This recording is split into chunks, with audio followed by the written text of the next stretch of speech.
Halo semuanya, selamat datang kembali di perkuliahan Critical and Creative Thinking Skills bersama Ibu Clara. Kita kan sudah mengenal ya dua macam penalaran, yakni penalaran deduktif dan penalaran induktif. Nah, pada pertemuan kali ini kita akan membahas topik yang sangat penting dalam dunia penalaran, yaitu analogi. Oke, seperti biasa kita mulai ya dengan definisi dulu. Apa sih itu analogi? Nah, analogi menurut KBBI adalah persamaan atau persesuaian antara dua benda atau dua hal yang berlainan. Sedangkan menurut Ferdinand de Saussure dalam Higgscope di tahun 2019, definisi analogi adalah bentuk peniruan terhadap satu bentuk menjadi bentuk lain yang diikuti syarat bahwa bentuk tiruan tersebut harus sama atau harus sesuai dengan yang ditiru. Oke, sedangkan menurut Shadik di tahun 2013, analogi ini adalah cara kita berbicara tentang dua hal yang berlainan dan dua hal yang berlainan tersebut diperbandingkan. Dan ketika dibandingkan, kita harus memperhatikan adanya persamaannya saja tanpa melihat perbedaan. Nah, disinilah timbul analogi tersebut. Jadi dengan kata lain, analogi ini kan proses membandingkan dua hal yang berlainan berdasarkan kesamaannya ya. Kemudian berdasarkan kesamaan itu ditarik suatu kesimpulan. Nah, kenapa sih kita harus menggunakan analogi? Tujuannya apa kita harus menggunakan analogi? Minimal ada dua tujuan. Yang pertama adalah membuat klarifikasi dari suatu peristiwa atau suatu hal. Kan di dunia ini tidak semua hal dapat dipahami dengan mudah ya, terutama misalnya untuk hal-hal yang belum bisa dilihat secara langsung, atau untuk menjelaskan hal-hal yang kurang familiar. Contohnya, kalau kita menjelaskan mengenai fungsi hard disk nih, kepada audiens yang benar-benar baru dalam dunia komputer, mereka buta komputer sama sekali gitu. Nah, ketika kita menjelaskan bahwa hard disk ini sebuah barang yang terbuat dari logam, bentuknya kotak, diselipkan, disematkan dalam komputer, kan audiensnya bingung ya, kan mereka sama sekali buta komputer. Mereka belum memahami apa yang kita jelaskan. Tapi kalau kita coba menggunakan analogi, maka audiens akan lebih mudah memahaminya. Contohnya kalau kita menggunakan analogi sebuah gudang, nah, untuk analogi dari hard disk itu ya. Jadi kita bisa jelaskan, kita bisa asumsikan bahwa gudang ini adalah sebuah konsep. Gudang ini kayak hard disk. Nah, gudang ini untuk orang-orang yang buta komputer sama sekalipun kan sebuah konsep yang sudah diketahui ya, sudah akrab ya. Makanya kalau dianalogikan itu akan lebih mudah ya. Jadi kita bisa mengatakan hard disk itu seperti sebuah gudang. Hanya saja jika gudang untuk menyimpan barang, jadi yang disimpan di gudang itu adalah barang, maka yang disimpan di hard disk adalah data. Nah, dengan cara ini kan audiens akan lebih mudah memahami dan mendapat pemahaman yang lebih baik.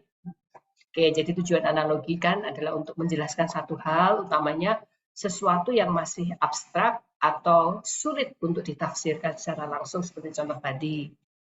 Dengan begitu kan perkara yang sulit sekalipun dapat dipahami dengan mudah gitu. Oke, yang kedua tujuannya adalah untuk membuat persamaan dari dua hal yang berbeda. Bayangkan kalau kita ingin mengajukan argumen bahwa manusia dan simpanse ini memiliki beberapa kesamaan dalam hal perilaku sosial. Kita dapat menggunakan analogi dengan mempertimbangkan persamaan perilaku kelompok manusia dan kelompok simpanse di lingkungan yang serupa. Nah, jika kita menemukan bahwa kelompok manusia dan kelompok simpanse menunjukkan pola interaksi sosial yang mirip atau yang sama atau yang serupa, maka kita kemudian dapat mengambil kesimpulan bahwa ada kesamaan dalam perilaku sosial antara manusia dan simpanse. Itu. Nah, kita bisa membuat contoh lain ya dalam kalimat misalnya ya tentang teori penetrasi sosial misalnya. Misalnya kita bisa membuat kalimat teori penetrasi sosial yang digagas oleh Irwin Altman dan Dalmas A. Taylor dikenal juga dengan analogi bawang yang menyiratkan pengungkapan diri adalah proses mengupas setiap lapisan bawang. Bawang digambarkan sebagai lapisan kepribadian dengan diri publik di lapisan terluar dan diri pribadi di lapisan dalam atau di intinya. Nah, ini contoh bagaimana kita membuat persamaan dari dua hal yang berbeda ya. Oke. Apa saja sih ciri-ciri analogi itu? Ya, ada 5 minimal ciri-ciri analogi. Yang pertama adalah analogi tentunya membandingkan dua hal yang berbeda, dua hal yang sama atau mempunyai kesetaraan pengertian atau ciri yang umum. Ya, dibandingkan dua hal tersebut, tapi dicari persamaannya. Yang kedua, analogi ini berisi dua bagian. Satu bagian adalah hal yang akan diibaratkan, ini premisnya gitu ya. Dan satu bagian lagi adalah pengibaratan dari bagian pertama. Ini adalah kesimpulannya itu. Nah, ibaratan biasanya diciptakan melalui imajinasi atau intuisi ya. Jadi makanya ketika membuat analogi itu tidak ada analogi yang bisa dihafal gitu ya, tidak ada analogi yang baku karena itu kita ciptakan sendiri untuk mencoba memperjelas atau mengklarifikasi penjelasan kita ya. Jadi tiap orang ibaratnya bisa saja membuat analogi kita masing-masing. Oke. Yang keempat itu menggunakan kata-kata seperti laksana, bagaikan, sebagaimana, seolah, layaknya gitu ya. Misalnya badannya begitu tinggi seperti seekor jerapah. Badannya begitu tinggi laksana seekor jerapah gitu ya. Kata-kata itu digunakan gitu ya. Ini tadi contoh yang baru saya sebutkan tadi kan berarti di depannya ada hal yang diibaratkan, jadi badan yang tinggi itu.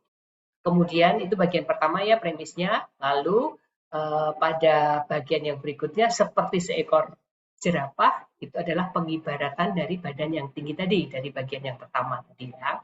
Oke, sekarang yang kelima, itu tidak boleh persis sama. Jadi dua hal yang dikatakan itu tidak boleh persis sama, karena perbandingan dengan ibaratan itu bukan perumpamaan ya, jadi tidak boleh persis sama. Oke, tahu kan ya bedanya perumpamaan itu apa, analogi itu apa. Kalau tadi analogi, salah satu contohnya sudah saya katakan tadi ya, badannya begitu tinggi seperti seekor jerapah.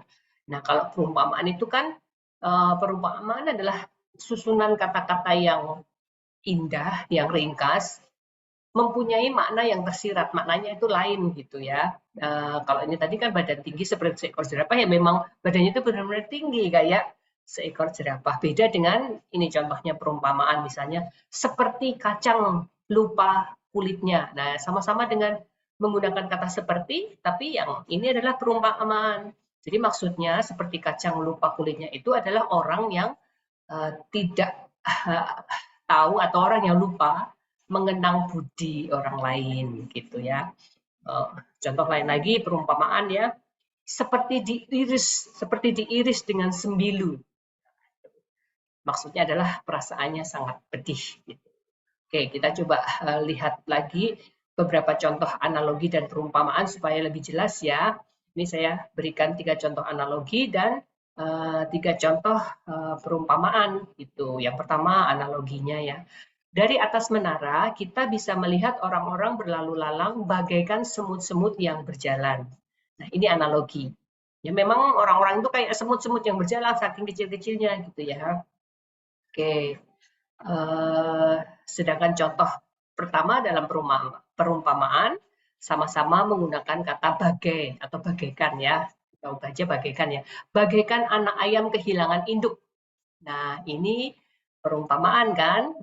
Ini artinya kan menyiratkan arti yang lain. Misalnya artinya kesusahan karena berpisah dengan orang tua atau dengan seseorang yang menjadi panutan, yang bisa dikatakan induk itu ya. Oke, contoh analogi yang kedua. Tubuhnya begitu tubuhnya begitu lentur seperti karet gitu. Nah, itu adalah analogi. Sedangkan contoh perumpamaan memakai kata yang sama ya seperti kata dalam tempurung. Nah, ini perumpamaan. Nah, seperti kata dalam tempurung ini menyiratkan arti yang lain, yaitu artinya menganggap dirinya itu sangat besar, merasa besar karena tidak ada bandingannya dengan orang lain. Di tempurung itu cuma dia sendirian, jadi dia merasa ya dialah yang paling besar. Padahal kalau dibuka tempurungnya dia ya nothing gitu kan. Oke, contoh yang ketiga di analogi, kata-katanya begitu tajam bagaikan sebilah pisau yang menghujam tubuhku. Oke, itu analogi, menganalogikan kata-kata yang tajam, itu setajam pisau ya atau setajam silet. Itu. Nah, beda dengan perumpamaan. Perumpamaan itu misalnya ya bagaikan ayam mati di lumbung. Nah, itu perumpamaan ya. Artinya kan seseorang yang sengsara atau mati atau binasa tapi dalam keadaan berkecukupan. Lumbung itu tempat makan. Bisa mati nih, harusnya kan orang mati itu kelaparan di tempat yang susah makan. Ini bagaikan ayam mati di lumbung. Berarti dia kesusahan dalam kecukupan, sengsara dalam keadaan berkecukupan. Oke, itu contoh-contoh analogi dan perumpamaan supaya kalian bisa membedakan mana yang analogi, mana yang perumpamaan, meskipun sama-sama menggunakan kata seperti, bagaikan, laksana, dan sebagainya. Oke.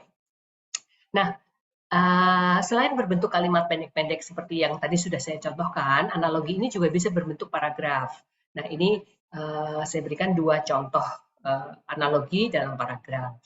Yang pertama ya, misalnya, arus informasi saat ini seperti hujan lebat yang turun ke bumi. Banyaknya informasi yang melewati komunitas akan membuat pembaca bingung dalam menentukan informasi yang valid dan yang tidak valid.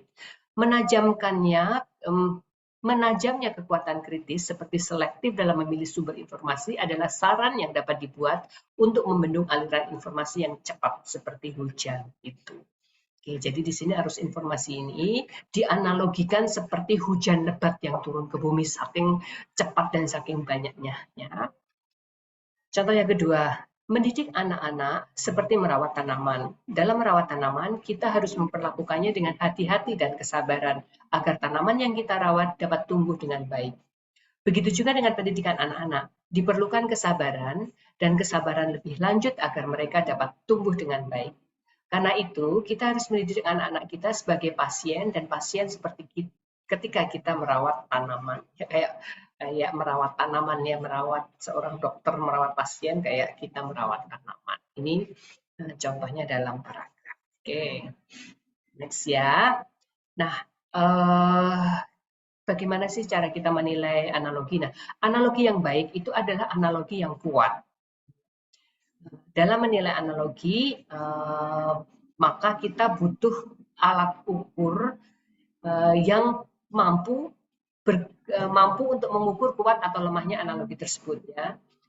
Jadi untuk bisa melakukan pengukuran kekuatan dari suatu analogi, maka bisa kita lakukan step-step atau langkah-langkah seperti berikut ini. Yang pertama kita lihat dulu kesamaan yang relevan. Jadi misalnya contohnya kan membandingkan belajar dengan sepak bola. Jadi analogi itu kan harus memiliki kesamaan yang relevan ya antara hal atau konsep yang dibandingkan. Kesamaan ini tentunya harus mencerminkan aspek penting dari kedua hal tersebut. Ya, oke, kita contohkan kalau kita mau membandingkan belajar dengan bermain sepak bola. Tentunya kesamaan yang relevan di sana adalah hal-hal seperti latihan, kan dua-duanya sama-sama memerlukan latihan, ya. Kemudian disiplin, ya, itu adalah kesamaan yang relevan. Sedangkan kesamaan yang tidak relevan itu misalnya lokasi. Kita lokasi belajar dan lokasi bermain sepak bola tentunya berbeda. Dan alat juga berbeda. Makanya kita tidak akan bisa membuat analogi yang kuat kalau kita menggunakan kesamaan yang tidak relevan. Kita harus menggunakan kesamaan yang relevan tadi, yaitu latihan dan disiplin. Oke, yang kedua itu konsistensi. Ya. Jadi analogi itu harus konsisten dalam perbandingan yang dibuat. Ini berarti kesamaan antara dua hal tersebut harus tetap dan berlaku sepanjang perbandingan. Nah, jika kita memulai dengan membandingkan dua hal yang berdasarkan suatu aspek, maka kita tidak boleh tiba-tiba beralih membandingkan aspek yang lainnya lagi. Ya. Nah, contohnya ini lagi-lagi membandingkan belajar, tapi kali ini dengan mengasah pedang gitu, atau mengasah pisau lah ya. Oke, dalam kalimatnya begini, belajar adalah seperti mengasah pedang. Semakin sering kita melakukannya, semakin tajam intelektualitas kita. Nah, dalam contoh ini, kesamaan antara belajar dan mengasah pedang ini kan konsisten. Ya. Kedua aktivitas ini memerlukan upaya yang berulang-ulang dan perhatian terhadap suatu objek. Kalau belajar itu ya buku, ya internet, pedang juga harus diberi perhatian. Gitu ya. Jadi perlu upaya yang berulang untuk meningkatkan kualitasnya. Jadi semakin terus dilakukan, itu semakin meningkat kualitasnya. Pedang juga begitu, semakin terus diasah, semakin meningkat kualitasnya. Nah, dengan konsistensi ini, analogi ini membantu menjelaskan bahwa semakin sering seseorang belajar, semakin tajam pemikirannya. Seperti halnya pedang menjadi semakin tajam karena diasah berulang-ulang.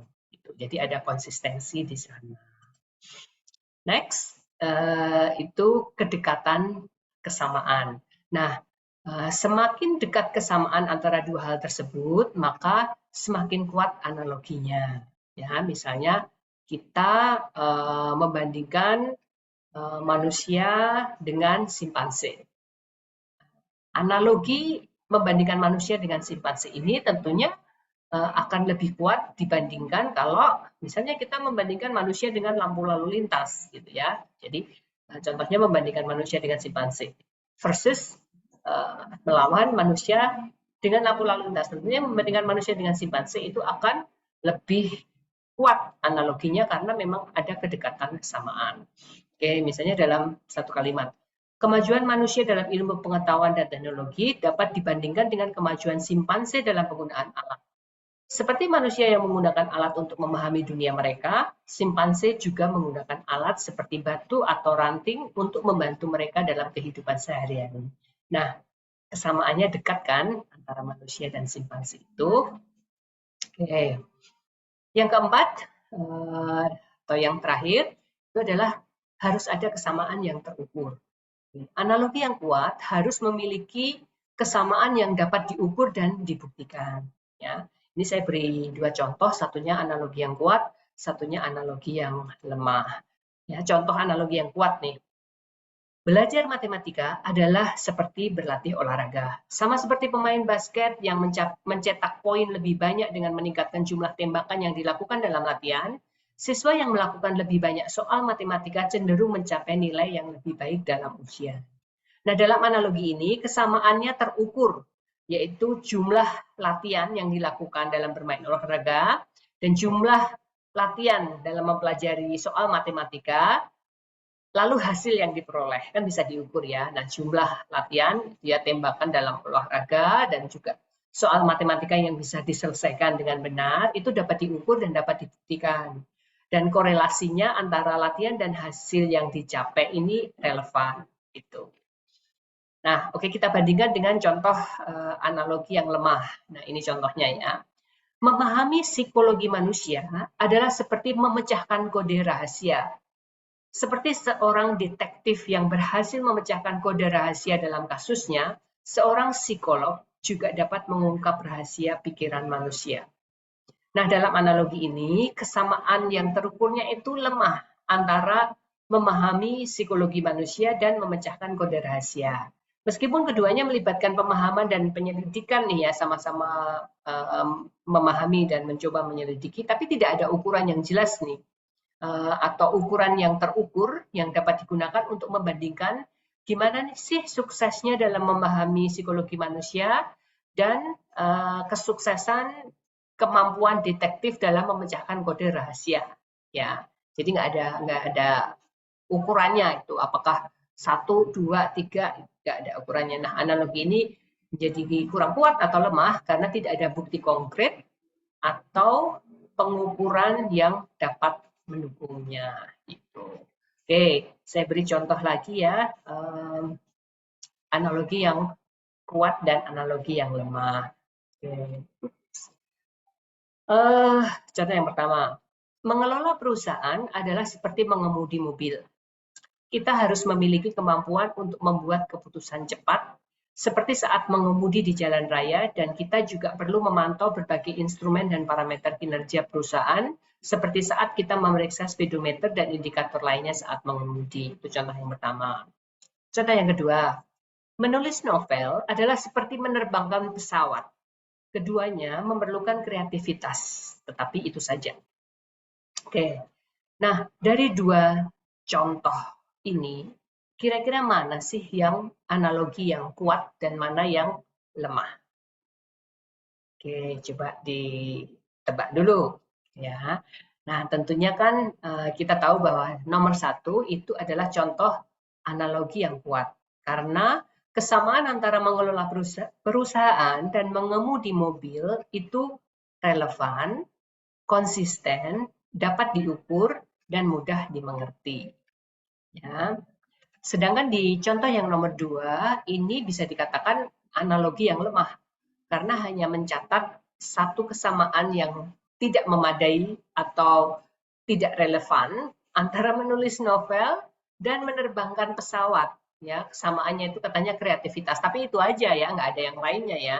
Nah, hal ini tidak memberikan gambaran yang cukup tentang kedua konsep tersebut. Makanya ini adalah contoh analogi yang lemah. Oke, saya rasa sekian ya penjelasan saya tentang analogi, cukup jelaskan ya, semoga bermanfaat. Dan sekarang waktunya kita untuk berlatih. Kalau kalian ingin ikut latihan atau ingin bertanya-tanya tentang analogi, ikuti perkuliahan saya di Universitas Pembangunan Jaya. Dan ini adalah sumber acuan yang saya pakai. Sampai jumpa.